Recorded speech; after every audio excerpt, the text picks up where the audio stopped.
Happy Saturday. The 9-day reign of Lady Jane Grey ended on July 19th, 1553, or 472 years ago today, on the day this episode is coming out. Our extremely frequently requested episode on Lady Jane Grey originally came out on March 6th of 2017. Enjoy! Welcome to Stuff You Missed in History Class, a production of iHeartRadio.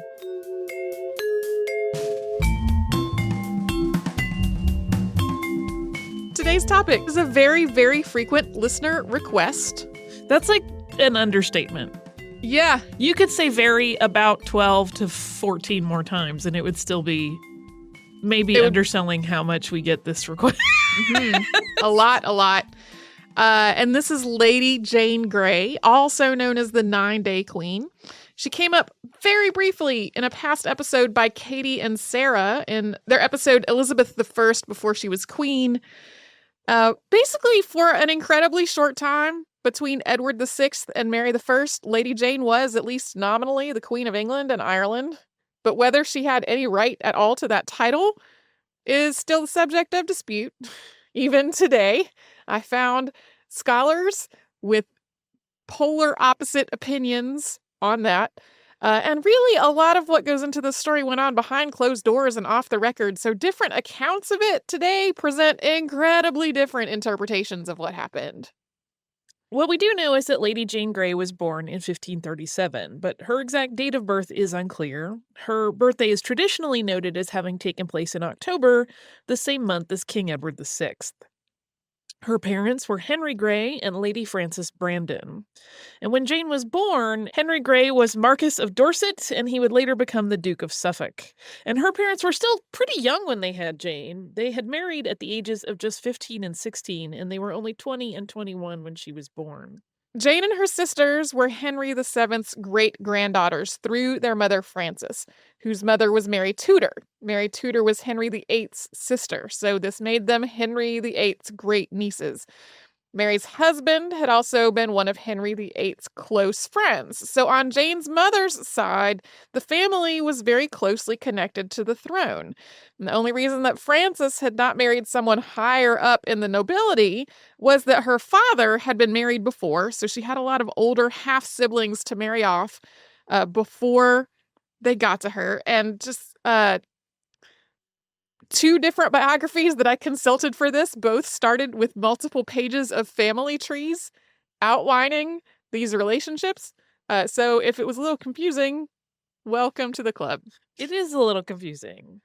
Frances and her daughters were, at various points, very high up in the line of succession. Henry VIII famously had his series of ill-fated wives and offspring, and in 1536, two of those offspring, Mary and Elizabeth, were declared illegitimate with no claim to the throne because Henry had divorced Mary's mother and beheaded Elizabeth's. Consequently, for about a year before Jane's birth, her mother Frances was basically next in line. Henry VIII at that point had no sons, his daughters had been declared illegitimate, and he had no other surviving siblings. So his niece Frances, while not his child, was at least a lawfully begotten child and an actual relative. When Edward was born on October 12th of 1537 as his father's legitimate son, he became next in line to the throne, making Frances second, since Mary and Elizabeth were still viewed as ineligible to rule. However, in 1543, Parliament passed an Act of Succession, which received royal assent the following year. And this legislation made no mention of Frances or her family, but it restored Mary and Elizabeth back to the line of succession, regardless of their legitimacy, should their brother die without an heir. This act of succession also gave Henry the right to name a successor by testament or in his will, which he did. Henry VIII's will specified that if his children had no male heir, the next in line after Edward, Mary, and Elizabeth would be Frances's children, since Frances was his legitimate niece. The fact that Frances herself was not named in the will as being in the line of succession apparently annoyed her very greatly. And this is one of the reasons why, in some versions of this story, she's the one described as being the mastermind scheming behind the scenes to put her daughter on the throne. So, from the time she was born, Jane didn't have that many steps between herself and the throne. And apart from her place in the line of succession, her parents and many other people in her life hoped she would marry someone quite powerful, perhaps even then Prince Edward himself. So, they groomed her to that purpose, paying special attention to her education. She was quite bookish and very precocious, and she developed a widespread reputation as a scholar. She learned to speak and write both Latin and Greek, and she also spoke French, Hebrew, and Italian. She was also deeply religious and specifically deeply Protestant. In 1547, her parents also placed Jane as a ward in a very prominent family, that of Lady Catherine Parr, last wife of Henry VIII and very recently his widow, after she remarried Thomas Seymour, Baron of Sudeley. Sending a child to live with a high placed family was a pretty typical practice among the nobility, although at age 10, Jane was a little younger than usual for this. Lady Catherine was also Princess Elizabeth's guardian, so for a time, both Jane and Elizabeth were raised in the same household. Although they did get to know each other, because of the difference in their ages, they weren't particularly close, and Elizabeth was also completely aware of the fact that Jane was a potential threat to her own place in the line of succession, since there were no questions of Jane's legitimacy or her parentage to get in the way of her approval as a potential monarch. For about a year, Jane had access to the same tutors and social interactions as Elizabeth did. And it may have been during this time that Jane's father and her guardian began planning for a potential marriage to Edward, who had become king after Henry VIII's death on January 28th of 1547. But Jane's time in this household didn't last very long. Catherine Parr died due to complications from childbirth in 1548, and Jane stood in the role of her chief mourner during the funeral ceremonies. Afterward, Jane went home for a while, but after some back and forth between her father and Thomas Seymour, she returned. With Catherine's death, her royal wealth had reverted back to the crown, so Thomas basically wanted to keep Jane as a ward as a mark of his continued status, so it wasn't like he lost in one fell swoop all of his marks of social well-offness.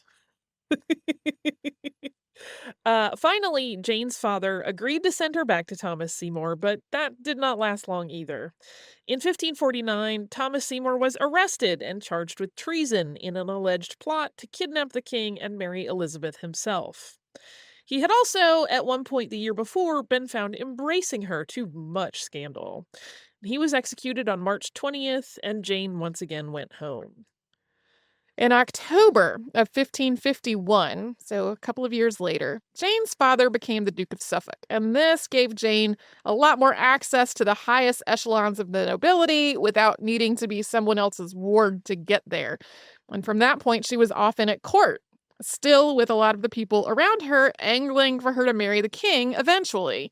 At this point, they were both only 14 years old, and while it wasn't unheard of for people to get married that young, especially among the nobility and the monarchy, all the various approvals that would be required for a royal marriage to take place stood in the way, along with there being lots of other potential candidates for Edward's wife, all of whom would, in one way or another, suit some kind of political end. So, in addition to obstacles, there was competition. However, wiping all of this off the slate is the fact that Edward's health started to fail, and so the idea of him marrying Jane completely fell apart. And we're going to talk about that after we first pause for a little sponsor break.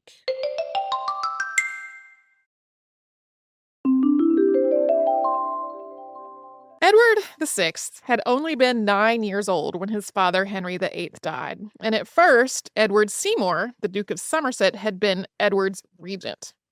However, if that last name Seymour sounded familiar, Edward Seymour's youngest brother was Thomas Seymour, the same one we talked about before the break, who was executed for treason after an alleged plot to kidnap the king. His brother's regency did not last long after that. The Duke of Somerset's replacement as regent was John Dudley. John Dudley was the Duke of Northumberland, who had a lot of influence over the young king, understandably, because he was still at that point a child. In some accounts, literally everything that happened with Jane after this point was a result of Northumberland's nefarious scheming and his undue influence over the king. But in other accounts, as Edward gained in some experience and some maturity, he was taking the initiative for at least some of it on his own.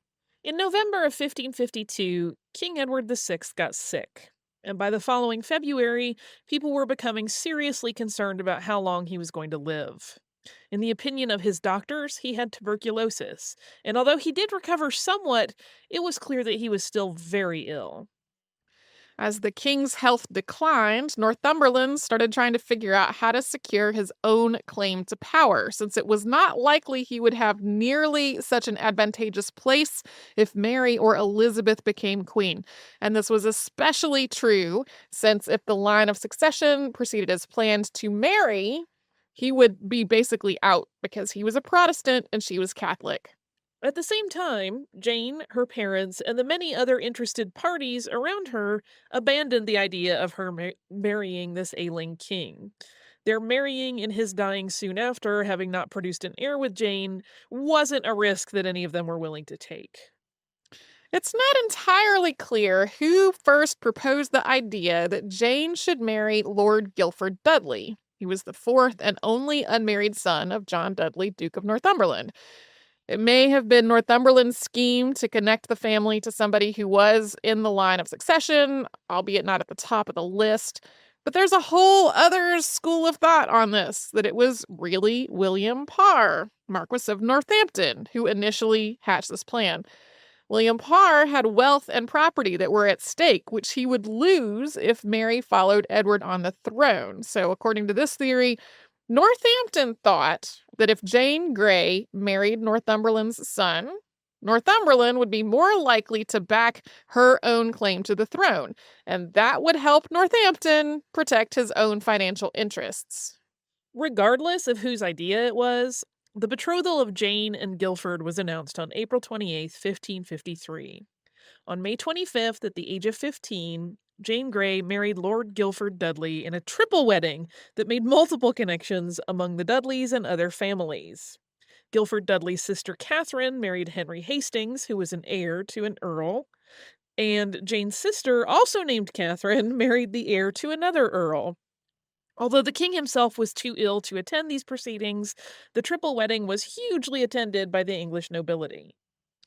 Meanwhile, as his father had done before him, Edward VI was writing a will to specify who should follow him on the throne, and there's a lot of speculation into how much input he had into this will. As we said before, it's often retold that this was almost entirely Northumberland's influence. But Edward was also raised as a Protestant, and he knew that if his half-sister Mary followed him on the throne, she would roll back what he saw as the progress of Protestantism in England and would oversee the return of Catholicism. So while it's incredibly likely that Northumberland had at least some influence over the young monarch who was both ill and, as we've noted, not particularly old at this point, he almost certainly had a real interest in the outcome.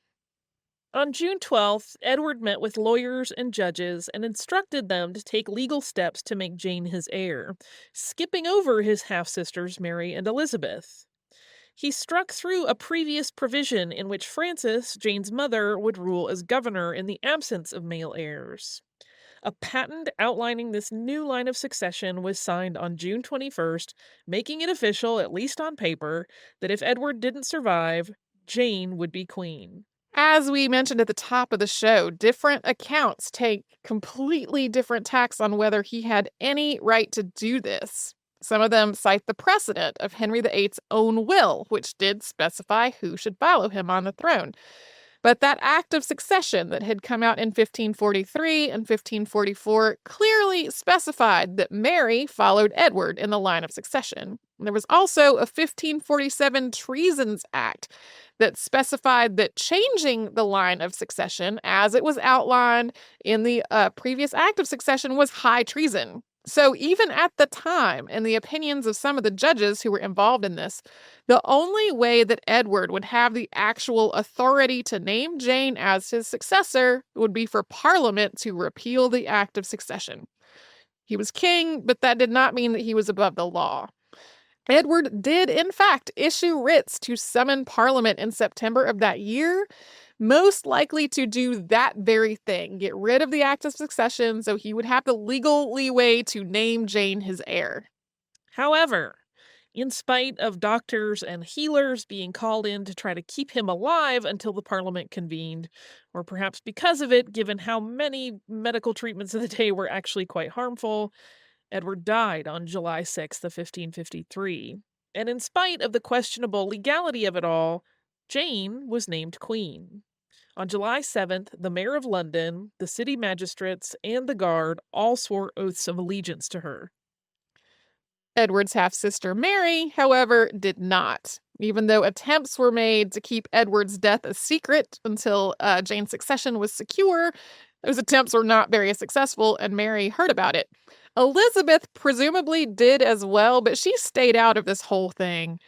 Mary mustered a force to march to London to try to assert her own claim to the throne, and on July 8th, she proclaimed herself queen from her estates in East Anglia. She wrote to the council to instruct them to do the same, and her letter to them arrived 2 days later. Jane learned that she was queen at Northumberland's estate outside London on the 9th. Her husband was there, along with her parents and some of the royal council. Reportedly, her response was that she accepted the crown, quote, if what has been given to me is lawfully mine. In some accounts, she then fainted, and in others, she just fell to the ground and wept. This fainting and or crying came to be used as evidence that Jane was very young, wholly innocent, completely overwhelmed by circumstance, and was basically a totally helpless pawn of her parents and Northumberland. But modern scholars have taken a different interpretation, that it was a very visible and intentional demonstration of her claim that she had not been seeking this throne herself. It had been bestowed upon her unsought. She didn't really have the means to have a press conference to issue that statement, so instead she fell to the ground and cried so it would be obvious to everyone. From Northumberland's estate, Jane went to the White Tower of London to formally take possession of it as monarch. Almost immediately, though, things started to fall apart as Mary made her own move for the throne. And possibly because Northumberland was hugely out of favor with the general public, Mary was finding huge support. The size of her force grew quickly, including through 5 royal ships that mutinied, with their men forcing their officers to go over to Mary's side. Northumberland started to rally a force to head Mary off on her way to London, and Jane's father was initially supposed to lead it, but he was becoming increasingly ill, so Northumberland took charge of it himself. But he was so out of favor, and this whole plot was becoming so increasingly a point of contention that his men continually deserted him. And the idea that he would steadfastly support Jane if she was married to his son did not wind up holding up. By July 18th, he only had 3 men left, and one of them was Jane's ailing father. He abandoned his efforts to protect Jane's claim to the throne on the 19th of July, at which point she was removed. He formally proclaimed Mary Queen on the 20th. Jane stayed in the Tower of London, though now instead of being the monarch, she was a prisoner. And we're going to talk about the aftermath and how Jane came to become a cultural figure after we first take a little break for a sponsor break.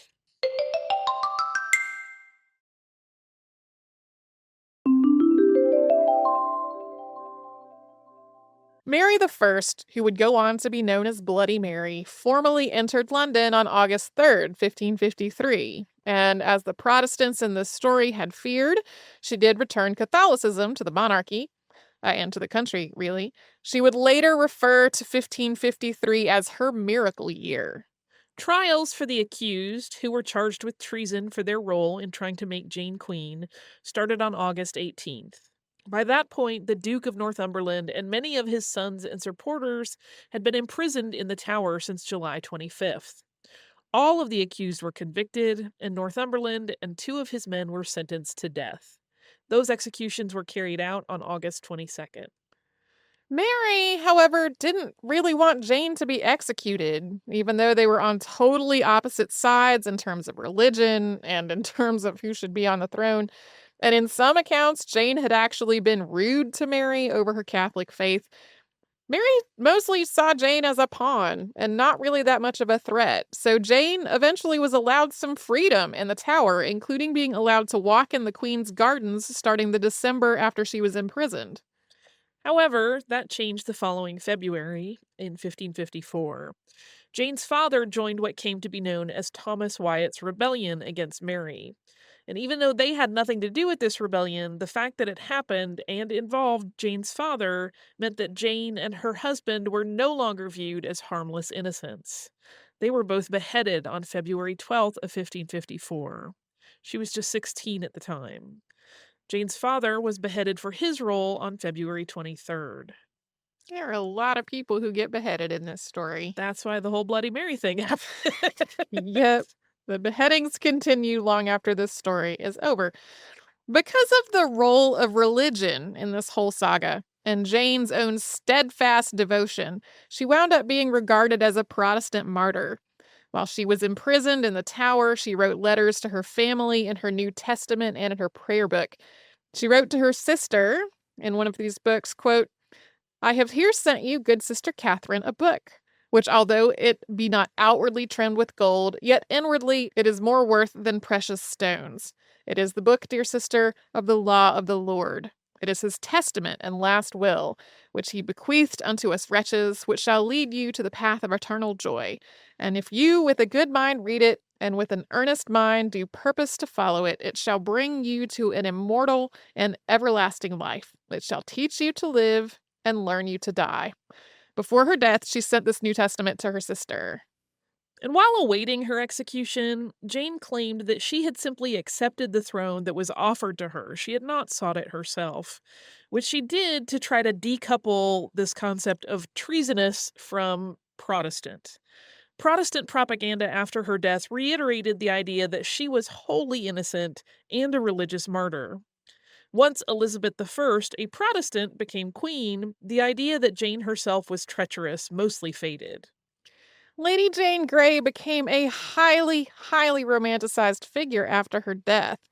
Overall, we don't have a lot of her letters or her personal papers, and it's unclear whether any of the paintings and engravings that were made of her during her lifetime or shortly after it are really of her. A lot of them are just labeled Jane with no other identifying information, so we know it's a Jane who lived around that time, but not whether it was this Jane. Um, Apparently, there was a painting that was very clearly labeled that it was Jane the Queen, but that painting has been lost. The only eyewitness account of her appearance in writing that contains any detail at all was probably a forgery made for an early 20th century biography. So for a lot of people, their mental image of Lady Jane's bleh. So for a lot of people, their mental image of Lady Jane Grey comes from Paul Delaroche's portrait, The Execution of Lady Jane Grey, which dates back to 1833, so centuries after all of this happened. So it was really easy, given all of this lack of concrete information, for her to become kind of a blank slate for the heroine in tragic stories and poems. This was especially true around 1714 and 1715, around the time of the First Jacobite Uprising, which, to recap, was a challenge by the House of Stuart against the reigning House of Hanover. Because Jane's story was all about the line of succession and religious divisions between Protestants and Catholics, it mirrored the political situation at the time, and it became incredibly popular. Edward Young's poem, The Force of Religion, or Vanquished Love, was first published in 1714. 3 editions of that poem came out in under 2 years. The tragedy of Lady Jane Grey was first staged in 1715 by playwright Nicholas Rowe, which was his last play and the most successful play of the season. As we said at the top of the show, there's a lot of detail we just don't have about Lady Jane Grey. And a lot of people imagine her and have depicted her as this sort of completely lacking agency teenage waif who was pushed from place to place by parents and guardians and Northumberland and everyone else. But given her intelligence and her education, and the fact that she had been immersed in a very cutthroat nobility since her birth, it's unlikely that she was the totally unresisting pawn that she's often depicted as.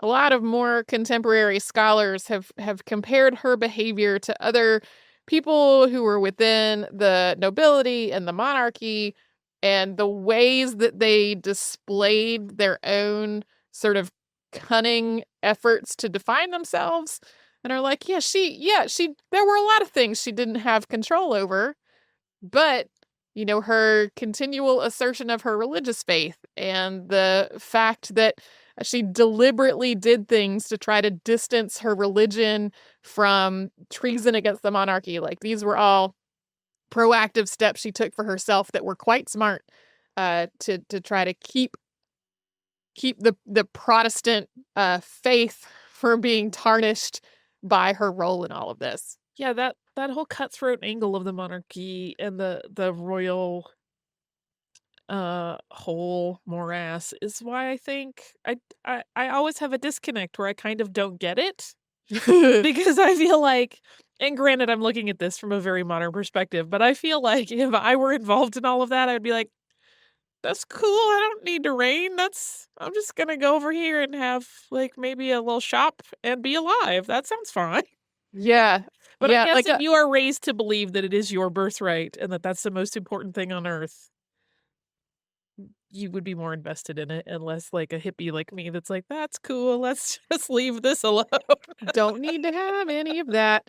It kind of gets on, a couple things get on my nerves. One is that a lot of the very basic summaries of this whole thing leave out that she was actually a relative. They make it sound almost like she was a hapless teenager plucked out of nowhere and stuck into the line of succession, which that is not really the case.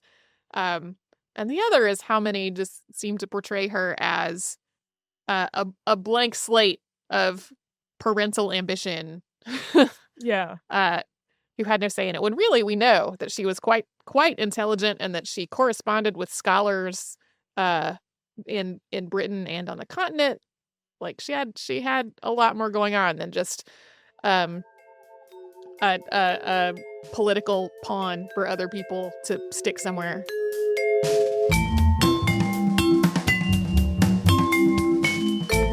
Thanks so much for joining us on this Saturday. Since this episode is out of the archive, if you heard an email address or a Facebook URL or something similar over the course of the show, that could be obsolete now. Our current email address is historypodcast@iheartradio.com. You can find us all over social media at Missed in History. And you can subscribe to our show on Apple Podcasts, Google Podcasts, the iHeartRadio app, and wherever else you listen to podcasts. Stuff You Missed in History Class is a production of iHeartRadio. For more podcasts from iHeartRadio, visit the iHeartRadio app, Apple Podcasts, or wherever you listen to your favorite shows.